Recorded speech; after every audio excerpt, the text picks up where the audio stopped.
시청자 여러분 안녕하십니까? 이데일리엔 성주원입니다. 지난달 한국의 경기 선행지수가 경기 팽창 가능성을 의미하는 수치인 100을 2년 만에 회복했습니다. 이번 조사 대상 국가들 상당수가 5월 경기 선행지수가 상승했지만 100을 기록한 것은 우리나라가 유일합니다. OECD에 따르면 지난 5월 한국의 경기 선행지수는 전월보다 0.2포인트 오른 100.0을 기록했습니다. 경기 선행지수는 6 내지 9개월 뒤 경기 방향성을 예측하는 데 활용합니다. 지수가 100 이상이면 경기가 팽창할 수 있다는 뜻입니다.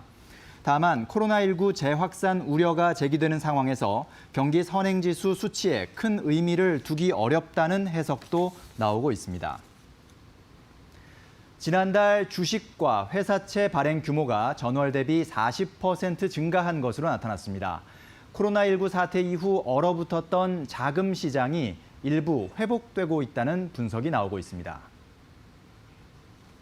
금융감독원에 따르면 지난 5월 공모를 통한 주식과 회사채 발행 실적은 16조 718억 원으로 전월보다 4조 6천억 원 늘었습니다.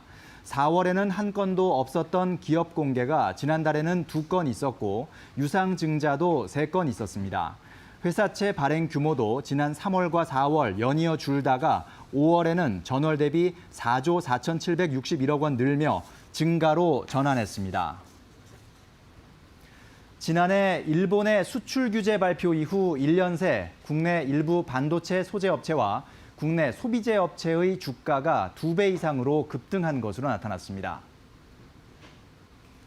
한국거래소 등에 따르면 반도체 제조와 관련한 소재 업체인 동진세미캠, 솔브레인 홀딩스, 램테크놀로지 등의 주가가 1년 전과 비교해 100% 이상 올랐습니다. 하이트진로 홀딩스, 모나미 등 일부 국내 소비재 기업도 일본산 불매 운동에 따른 반사이익을 입어 주가가 1년 전보다 2배 뛰었습니다. 코로나19 사태의 장기화로 항공업계가 직격탄을 맞은 가운데 미국과 독일 등이 과감한 유동성을 지원해 기업 생존에 총력을 다하는 것으로 조사됐습니다. 이에 따라 우리나라도 항공업계의 경쟁력 유지를 위해 지원을 확대해야 한다는 주장이 나왔습니다.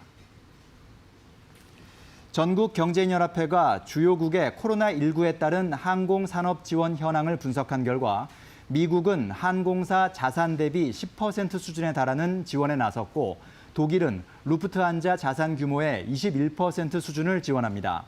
전경련은 우리 항공사 7곳에 대한 정부 지원은 자산 대비 7.1% 수준에 불과하다며 기간산업안정기금, 채권 매입기구 등을 적극 활용해 지원 규모를 확대해야 한다고 주장했습니다.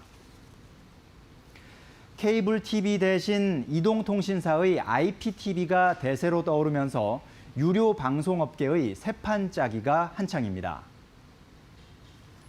유료 방송업계에 따르면 태광그룹은 지난해 2월 SK텔레콤의 케이블 TV 업체 티브로드를 매각한 데 이어 최근에는 콘텐츠 사업 계열사인 T캐스트의 매각을 추진 중입니다.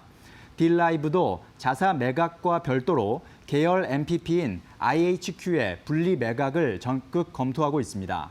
여기에 현대 HCN과 CMB까지 주요 케이블 TV 업체가 모두 매물로 나오는 등 향후 방송사업자의 합종 연횡 결과에 따라 유료 방송 시장의 판도가 완전히 바뀔 수 있다는 전망이 나오고 있습니다. 유통기업들이 스타트업 투자에 속도를 내고 있습니다. 유망 기술을 가진 스타트업에 투자해 미래 성장 동력을 확보하겠다는 목표입니다.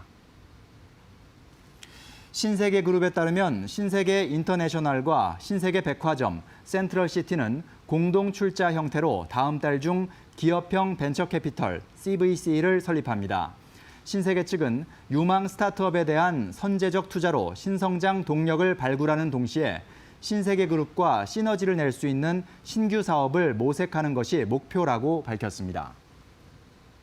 지금까지 이데일리엔 성주원이었습니다. 이어서 간추린 소식 전해드립니다.